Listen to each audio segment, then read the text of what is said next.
What's up developers, and welcome back to a new video where we're going to talk about assets in Symfony. Quick pause. Do you want to support the channel and want me to continue on creating content? You can support the channel on Patreon right now, where you get benefits such as a private Discord group where you can share your coding issues and other developers who will help you out.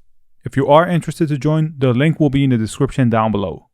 Now that we've pretty much went over controllers, views, repositories, entities, I want to shift back a little bit to talk about the user interface a little bit, because we're soon going to build a product.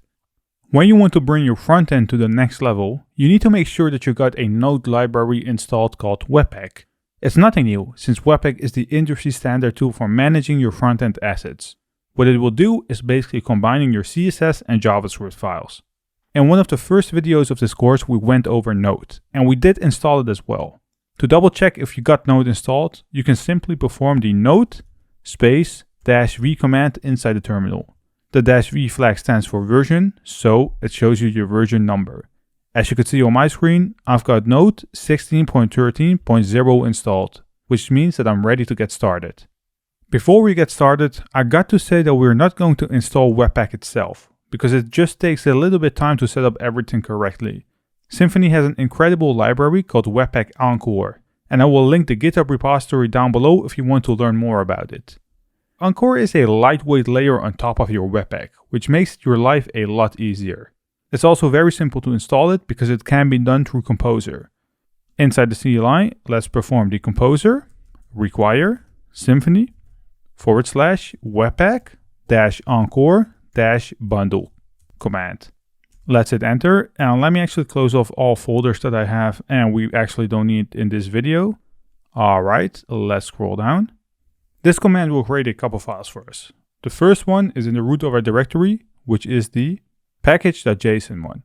If we open it, you will first see all dependencies it's using. Then you will also see a script section right here. Now these scripts can be run inside the CLI to perform specific tasks. And this is pretty much good because we don't need to define them ourselves anymore. In most cases, you want to create scripts that will compile your CSS and JavaScript itself. So let's move on to the next file. We've also got a webpack.config.js file right here. Let's open it. There's actually a lot of JavaScript code right here. And that's not super crazy because the file extension is .js. But if I could sum up what's going on right here is that this file will be using the Encore abstraction to configure Webpack. Now inside the Encore section right here, you can see a output path. And whenever you compile your CSS or JavaScript, it will be compiled to the public folder inside the build folder, where it will store all assets. Whenever you want to access the public path, you just need to access the set public path right here, which is /build. Now if you scroll down, you can see a new entry right here. And whenever you got a new file, you'll basically have a new entry.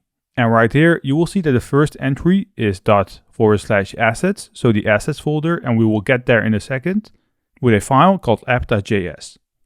You should believe me that the app.js file that you see right here includes the app.css file. It's like a small triangle with files that are connected to each other.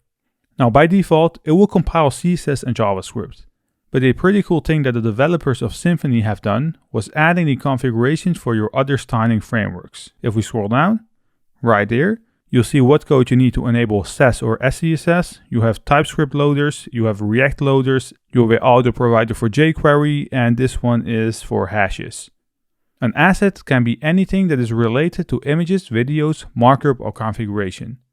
With the command that we performed, Encore pulled in a new folder in the root of our directory. It starts with an A, so we need to go to the top, and right here you see a new assets folder. If we open it, you'll find some new files and folders, such as the controllers folder, where you have a hello_controller.javascript file, images folder, which is empty, we have a style sheet, the app.js, the bootstrap.js, and the controller.json, which we actually don't need to touch. The folder that we need is the styles folder, right here, so let's open it. In here, you will find a app.css file, so let's open it. And this kind of makes sense, right? We obviously need to add styling right here. Now there's also a app.js file, which I mentioned before. It will basically require or import the app.css style sheet that we have right here with the bootstrap style sheet. Now if we open our app.css file one more time, you'll see that it has a default styling of the body tag up here. Now let's create a new one. Let's say H1, and let's give it a font size of, let's just say 80 pixels. Whenever you want to use your changes inside your .css or your .js files, you got to make sure that you compile it before you can use it. When in development, you can compile assets through the Encore dev command that we got inside our package.json right here. Now, whenever you want to access these commands, you need to run them through npm. You can also use other tools, but since we're using npm in this course, let's just stick to that. Now, I need to save my CSS file, so let's do that. Then inside the CLI, let's say npm run dev. Now what npm will do is searching for a command inside the package.json called dev. Now let's run it, and it's running Webpack. Now apparently it has a Webpack notifier. We can install it, so let's do that. Let's copy this line, hit enter. Alright, let's hit the arrow up twice, and let's run the npm run dev command again. As you can see, it's running Webpack, and this should be pretty fast because we don't have a lot of styling that we need to compile. It's simply the body and the h1 tag. Now remember, where did it compile to? Like I said before, we have a public folder, we have a build folder, and it has created a new app.css file. Let's open it, scroll up, and right here you see a compiled version of our body and our h1. Now how do we put this in use? I personally think that using the asset package is the best way to manage your assets. It will group all assets which share the same properties. So what we can do is to go to the CLI and perform the composer require Symfony /asset command. Let's hit enter, and this will be done pretty quick. Alright, it's finished. Now the next thing that we need to do is add our style sheet to our Twig template, and that's pretty much the same way as you do it with plain CSS into an HTML file. Now the best possible way is to do it right inside of our, let's actually open the templates folder, inside our base.html.twig file, because it will add it inside all other files where you require the base.html.twig file. Now as you can see, it has already created a block called style sheets. Now let's remove this, and we will get back to it later on. Now let's write down link and hit tab. We have a style sheet, then we have an href, but it will not be a static route like this. Let's say build, public, and so on. What we want to do is to add curly braces. Then inside our curly braces, we want to call the assets function, which is a Symfony function that we can use. Now the assets function accepts a parameter, which is a string. So let's add single quotes. And what you basically want to add right here is the path to your style sheet. Now keep in mind that you don't want to put the path to the assets folder, but you want to find the file inside the build folder. By default, the assets method knows that it needs to look inside the public folder, which is awesome because we only need to define the build /app.css path. We currently don't have an h1 inside our index.html.twig file. So let's save this one and let's open the index file. Let's remove author. Let's create an h1 and let's say woo. If we save it and navigate to the browser, we do need to get back 1 second because I need to delete my DD. Let's navigate back, refresh it, and as you can see, woohoo has been printed out with a font size of 80 pixels. And the background color is gray. Now that was it for our CSS, but what about our JavaScript? It works in the same exact way. Let's navigate back to the code editor and let's do the same thing for our JavaScript. Let's scroll up to the assets folder, and I like to separate my assets, so a folder for my styles and a folder for my JavaScript. So let's create a new folder inside our assets folder called JavaScript. And let's create a new file right here. So let's say new file called method1.js. The reason why I'm calling it method1 is because there is a second method on how you could compile your JS. So let's do that. Let's create a new file called method2.js. Now we're not going to write down fancy JavaScript code right here. Inside the method1, let's create a simple console.log of 1, 2, 3, 4, 5. Let's save it. Let's open method2 and let's add a alert right here of 1, 2, 3, 4, 5. What I want to do right now is to add method1, so method1.js, inside an existing JavaScript file. and method2 inside a complete new JavaScript file inside the build folder. Now before we can compile it, we need to make sure that we tell our app.js inside the assets folder that hey, there is a new path to method1.js where you have custom JavaScript code that you need to compile. So what we can do is to go right below our import of app.css and let's add a comment of compile new JavaScript file. What we're going to do is to simply say, well, import a string.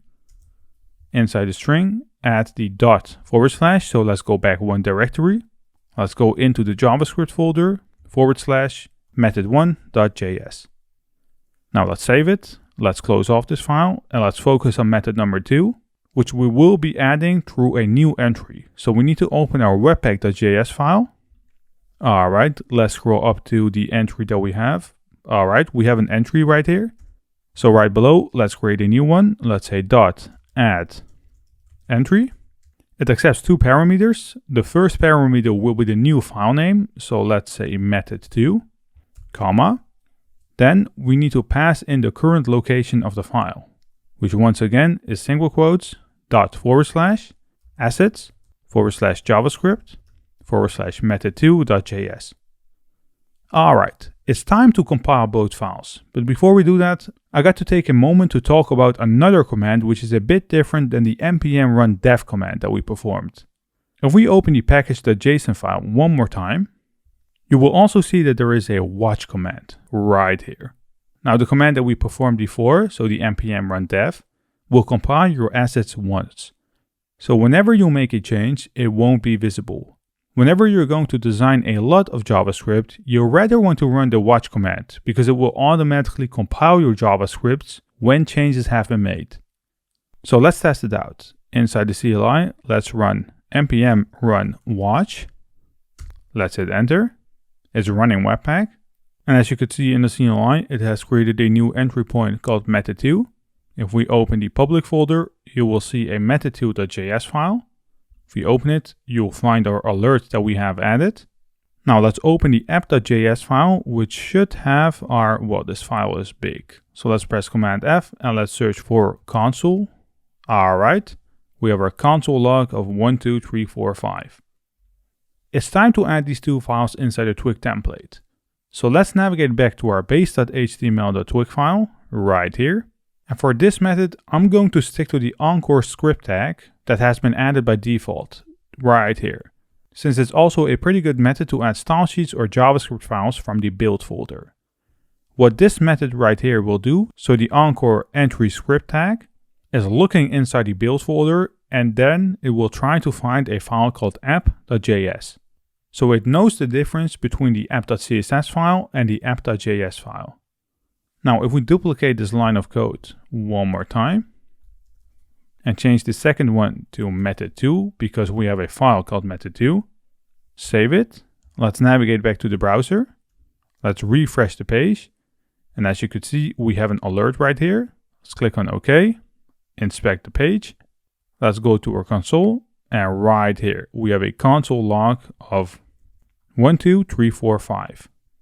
Now let me zoom out, navigate back to Visual Studio Code, and let's actually close off all tabs that we have open. All right.